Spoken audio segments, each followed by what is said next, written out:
It's the Brad and John Show. The Brad and John Show for Monday, January 27th. This is B Block, which we start around 7:20, a little bit after this morning. We're running a little bit late this morning. Okay, John, so you got, I think you weren't, I know you're a Mike Kehoe guy. You weren't happy with me in my first block about me sort of criticizing Mike Kehoe. I don't know. I don't know what the criticism is, Brad, because if you're comparing him, his first 2 weeks in office to that of Donald Trump's first week in office, then point taken. I mean, Trump is just going full steam, Brad. Okay, here's my suggestion. The day after he got inaugurated, after he, sobered up because they all get not liquored up at the inauguration, the day after inauguration, he should have been in St. Louis, and he should have been standing in front of the police department and saying, you know what? There's a problem here in St. Louis. There's a problem because of the fact that there aren't enough police officers in this building right here. There needs to be more police officers. And is it the problem with the state? No, it's the problem with the city. That's why we think the local control should be gone and the state should take over the police department again. And you know what? The mayor can complain all she wants, but we need to get things taken care of. That's what I would have done as Mike Kehoe. So here's a tactical, if we're going to get tactical, Brad. Do you think that maybe Mike Kehoe's time is better spent talking to the state senators who have announced that they will filibuster that thing? Do you think maybe his time is better spent one-on-one, sitting down with them for an hour or two? Or do you think it's doing a heavy-handed publicity tour in St. Louis on day one among people who aren't actually voting for it? I'm looking at one of my signs on the wall here, which says attention is currency. It's a great Gary Vee quote from 5 years ago. You're right, Brad. Attention and so I is would currency. think that maybe Mike Kehoe, I'm guessing he knows a bit more about the legislative process and how to get things done than two guys on the radio. And maybe he spent time talking to the constituent groups that actually matter. Now, it would probably feel good to go to St. Louis and stand in front of a bunch of microphones and criticize Tashara Jones. But, I'm going to go out on a limb and say Mike Kehoe knows a little bit about getting stuff done in Jefferson City. And maybe for the first 2 weeks, we trust his instinct, Brad. I don't know. I could just be talking crazy, though. John, you're making my points. Everything you said has made my points. You keep talking about he knows Jefferson City. He knows how to get things done. We need somebody who's outside of Jefferson City to get things done. You know what I'm saying? I disagree totally. You're exactly right, Brad. I disagree totally. Especially Mike Kehoe, born and raised in North City, he should go back to in front of his house. And, if his house is still standing, a lot of them aren't, and said, this is where I used to live, and when I lived here, things were great, and now they're hell. And remind me, Brad, do people who watch, let's say, Channel 5, are they going to vote on state control of police, or are, I don't know, Missouri state senators the key to getting that passed? I don't remember. But doesn't he have executive power? Can he do an executive order just like Trump? And so you're confusing. I appreciate the point that you're making here, Brad. And here's the thing. I'm just guessing that when it comes to getting stuff done and getting legislation passed, I'm guessing Mike Kehoe has a pretty good sense of how to get it done. I think that's wrong. But he could hold a press conference and get a lot of attention and cameras, and I think all that and $7 will get you a Starbucks coffee. Attention is currency, John. Attention is currency. That's good. Hey, any more cliches that don't have anything to do with this topic? Does Gary Vee have something he said in 2010 that you can put on your wall? Oh, he does. He has all sorts of things. That's in my bathroom. I've got a bunch of stuff in my bathroom. The Gary Vee quotes. No, John, I have to tell you, I don't know about you, and I know there are probably people who are going to roll their eyes and go, oh, my God, he's a Trumpster. I have never seen anything like last week. I mean, think about what happened last week, and it was interesting. Over the weekend, I listened to a couple different radio shows, and they played back Trump's inaugural address, okay? And I'm thinking to myself, man, is this guy on point? And the interesting thing was, you and I talked about this last week. Behind him was Kamala Harris and Joe Biden. And essentially what he was doing was, he was essentially saying, hey, for the past 4 years, it's really sucked. And these people behind me, yeah, they're the ones that made it suck. But I'm here. I'm going to fix it. Let's get to work. We're moving on down the road, okay? And he didn't disappear the next day like Mike Kehoe. He got front and center and started doing all sorts of stuff. fires all these IGs over the weekend, and everybody, oh, you can't do that. And the interesting one for me is when he gets rid of the DEI. Have you seen this thing with ATF? This is pretty funny. Have you seen the ATF deal? I haven't seen it, no. Okay, the DEI thing, there's these people, they're probably like the John Combest of the world, who take all these screenshots of websites, okay? They take screenshots of websites.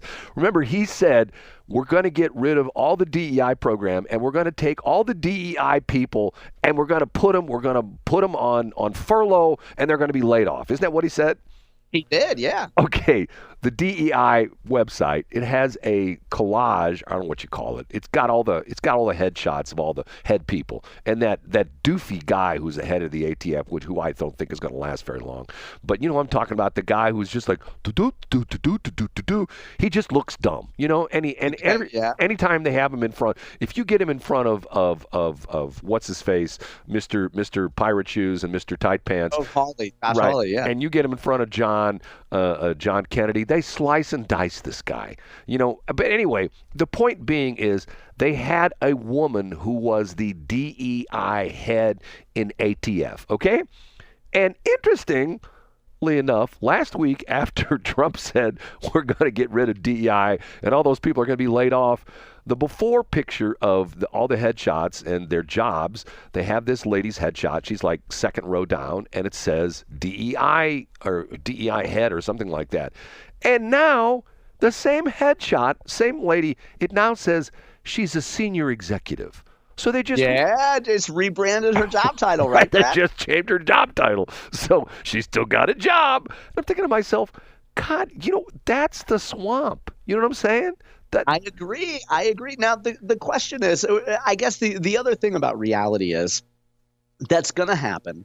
But, you know, if that happens 25% of the time, I think it's still a win. Now, if that happens, and by that I mean people just rebranding their job and to get DEI out of the title, if it happens 75% of the time, then that's not so great. But, you know, it's not going to be perfect, but it is going to be progress. Well, you know, you see, you and I remember years ago, my mother said something to me which has stuck with me forever and ever. I was probably 6 or 7 years old when she had this conversation with me. And we're talking. Oh, when she told you to not go into the radio business. Yeah, she hated radio. She was explaining to me how different person's mentality dictate the jobs that they have. And I don't know how we got talking about this. And she says, look at doctors. She says, there's some doctors that when you go to their office, they'll look at you and they'll say, oh, you know what, take this prescription and, you know, in 2 weeks, things should be better. And she says, those are the patient kind of people. And that's how they run their life. And she says, then there are the doctors who are surgeons and they say, okay, we need to wheel you into the operating room. We need to cut this out or chop this up or bisect this or something like that. And she says, those are the people that want immediate action. I'm the surgeon guy. I'm the one that's going like, okay, I don't want it fixed 2 weeks from now. I want it fixed now. And that's part of the reason why I have my HVAC license, because of the fact that I gave you this stupid, you know, example. I run radio stations. This station has to be on the air 24 hours a day, 7 days a week. My experience being anecdotally is that if I have a plumbing problem, it always manifests itself on the Friday before Memorial Day weekend at 2 o'clock in the afternoon. Well, all the plumbers in St. Louis are already down at the lake on their boat. You know what I'm saying? And, I do know, yeah. Good luck trying to get them to come out. Right. And they're all I'm down at the lake. And I'm the guy that, matter of fact, I shouldn't even tell this story. I have my own sewer auger. You know what I mean? You know, the rotor-rooter machine.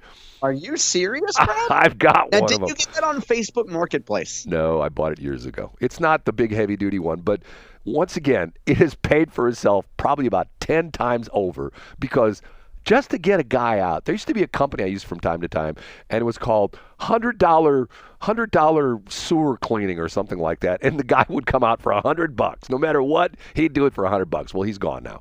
But I've used this machine I don't know how many times because when I got a sewer problem and it's a Friday at 3 o'clock before Memorial Day, and I call all these companies and they tell me they won't be back in town till Tuesday, and maybe they'll sober up by Tuesday afternoon and they'll come over and do my sewer on Wednesday. I need it fixed today. Okay, I don't need it fixed 5 days from now. I need it done today. That's why I got a sewer cleaning machine. You know what I'm saying? But John is one of these guys that's like, if it happens in a couple of weeks, it's fine, right? Yeah, just go outside and go in the woods, Brad. Just go behind a bush. And as one girl, I don't know if I told this story before. For about a year, I lived on a farm. Ever told you this story? Yeah, you have. But I like this one. Go ahead. I lived on a farm, and there was a girl down the street. Our farmhouse was sort of in the middle of nowhere. And this was way, way, way, way up in North County. If I walked to the northern boundaries of this farm that we lived on, I was in the Missouri River. So that'll give you an example of how far north. I was farther North County than you were. Your house is further north than my house was in North County. But when I lived on the farm, I was about as far north, NOCO, as you could get. Okay. And there was this girl who lived down the street from us, who her parents would just essentially throw her out every morning at 8 o'clock, this is like in the summer, and they locked the doors, and she couldn't go back home till like 5 o'clock for dinner. And she had to, I don't know what she did for lunch. I think they stuck like a sandwich on her doorstep or something like that. So she would do her duty outside, and one day she did her duty. She did her number 2 duty out in the field, and she, instead of toilet paper, she grabbed some leaves, and it turned out to be poison oak. So, yes, you can imagine that. So, for about a week, she walked really interestingly. Her walk was very interesting. And she admitted, you're not going to believe what happened. I still remember that as a kid. God, did I have an interesting upbringing or what, huh? Yeah, it certainly had an effect on you, didn't it, Brad? Yes. Okay. A story, once again, would Mike Kehoe have done this? No. But Donald Trump did. Donald Trump, over the weekend, did you see this? Trump reinstates service members discharged for not getting COVID-19 vaccine. Have you seen this story? Yeah, I did see this. And he's giving them back pay and reinstatement to the rank they were at when they were forced out of the military. Okay, your opinion, John? It's fantastic. I mean, talk about something. If I were to rank the best things that Trump could have done, going back and proving a point about COVID-19 is one of them. Well, and it came out, if you saw this, I didn't bookmark this story, but it came out over the weekend, was the CIA came out with their report, and they're essentially saying, yeah, the COVID-19 thing came from the lab in Wuhan. I mean, yeah. And everybody's going like, okay. But once again, if you said that on Facebook, and now that we've got Mark Zuckerberg, if you heard the interview with Joe Rogan, I mean, and I'm still a little bit hesitant to totally believe what Zuckerberg was saying, but I do believe that they put the pressure on him. He said, to recap this, if you haven't heard, he said that the government, there were actually government officials calling and yelling at him personally, yelling at him, take that off Facebook, take that off right now. And they threatened him. They said, if you don't do what we tell you to do, you're going to be investigated from stem to stern. We're going to send investigators. We're going to send the ocean investigators over. We're going to send, the electrical inspectors to make sure your servers are wired properly. We're going to just turn your business upside down with inspections and threats and things like that. And okay, I'll do it. What does that tell you about? And what's interesting about this is, did you hear Joe Biden's farewell address when he was leaving? I did. Yeah, I did listen to it.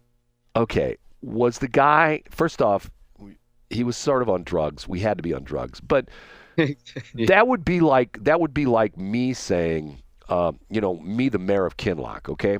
And if anybody knows where Kinloch is, Kinloch's been in the news lately.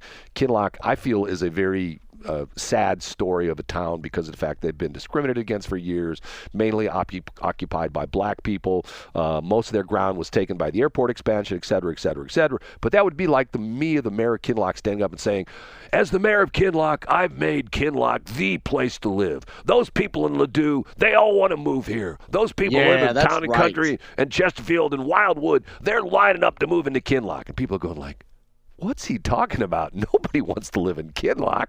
It's a mess. You know what I'm saying? Yeah, I do know. And so first of all, he had to be pretty pumped up on substances. And we discussed this, Brad, because he was up really late and was pretty coherent for how late it was at night.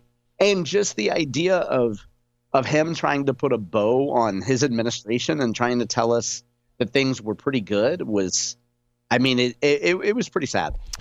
Okay, last but not least, and this is nothing to do with politics, but this is something to do with maybe as his kids mature and grow older.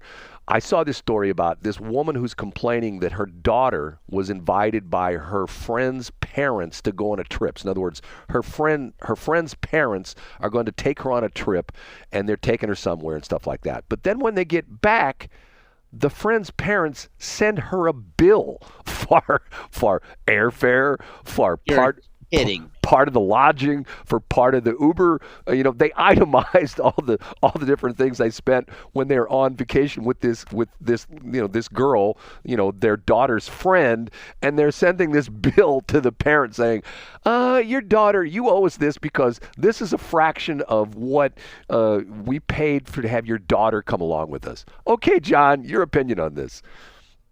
If that was not discussed ahead of time, which I'm presuming from the story it wasn't, maybe this is one of those type of things, Brad, where an option would be to tell that other set of parents, you know what? Fine, I'll pay this for you. And then I would never speak to those parents again. I have no trouble cutting people out of my life clean. And I would have, my daughter, if in this example, I could tell my daughter she could choose to be friends with that girl again, but I'm not going to have any interaction with those parents ever again.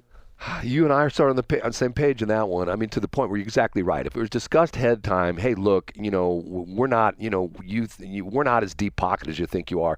Could you maybe throw us a little cash to, help out with your daughter's expenses? Yeah. Okay, I see. Okay, I get that. Okay, but to blindside them, and they've got it itemized. They're charging her percentage of the Uber bill where they went here, and the percentage of the admission fee where they went there, and I'm going like, oh, okay.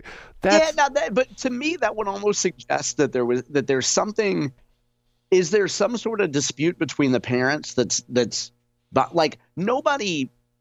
My guess is that nobody reasonable acts that way. Like there's got to be more to that story. Or was the daughter just such a terror on vacation and spent so much money? But the other thing is, it's like going out on a date with a girl.